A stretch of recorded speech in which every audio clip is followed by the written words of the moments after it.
Hey guys, Ryan said Lake St. Clair Fishing Guide. So last week I posted a video on 3 qualities that I look at when selecting drop shot hooks.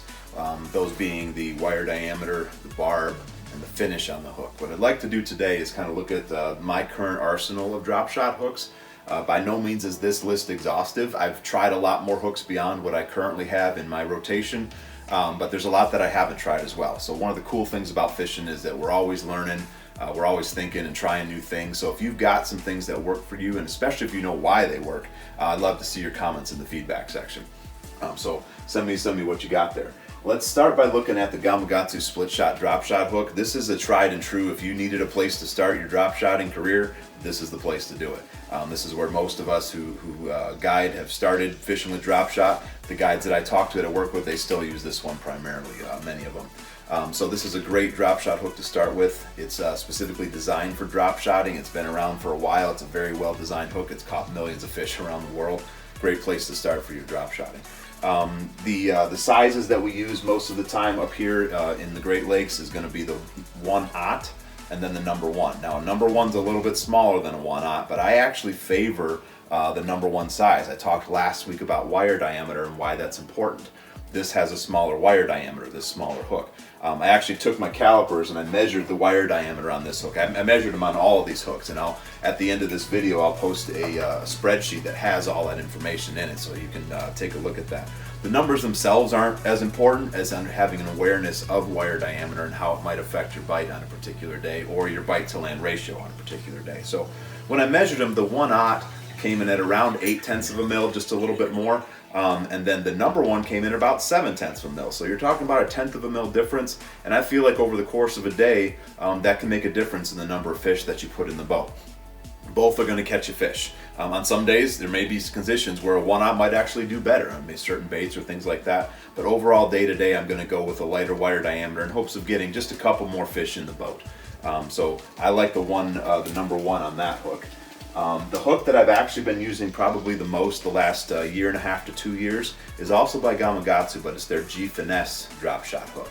And I still use the number 1 size on here, but it has a few more qualities that I like on this hook. It's a little more expensive, but you get what you pay for. Qualities on this hook, it's a little bit bigger. Even though it's still a number 1 hook, it's actually a little bit bigger than the number 1 in the original size. It's about halfway between a number 1 and a 1/0 in the original hooks. So a little bit bigger hook, but the wire diameter is actually the same as the number 1 original hook. So I'm getting a bigger hook, but keeping that smaller wire diameter, which I appreciate. The other quality that this hook has is it has kind of a matte gray finish on it, very subtle. Subtlety is the name of the game when drop shotting. So if I can have a very subtle finish on the hook, I feel like I might have a little bit of an advantage over that shiny black nickel. How big of a difference does it make? Well, you'd probably have to ask the fish, but unfortunately they don't talk. So, but quality-wise and confidence-wise, I like that matte gray finish when I can. The gray finish on here, whatever material they use, is also very slick. You can feel the difference when you pick it up and put it between your fingers. You can feel the difference over that black nickel, and in theory, less friction should turn into better hook sets. So I like that quality on this hook. The only thing that I'm a little bit skeptical on this hook sometimes is the barb. The barb is pretty small.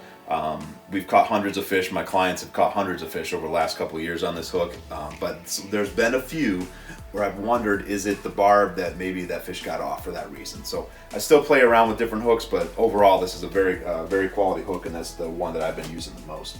One other hook that's made it into my arsenal is the Trokar drop shot hook, a number 1 size. The wire diameter is actually closer to the 1/0 on the Gamagatsu, so that's not working in its favor, but a Trokar hook has a cutting edge on it. So in addition to the point, it's got a cutting edge right up near the point, so again, in theory, that should get you a better hookup. So I have caught some real nice fish on this one. It's not one that I usually start with, but if I'm missing a couple of fish on one of my other hooks, this is one that I'll pull out and see if it makes a difference or not. And I've caught some real good quality fish on this hook. Number 1 size again on that one. The last one I want to talk about is from Ichikawa. I actually have not used this one. It only came out a couple of weeks ago, and we've got a lot of snow in Michigan, so I haven't been out fishing in way too long. But this is a hook that I'm excited to try this year. It seems to have all the qualities of the Finesse.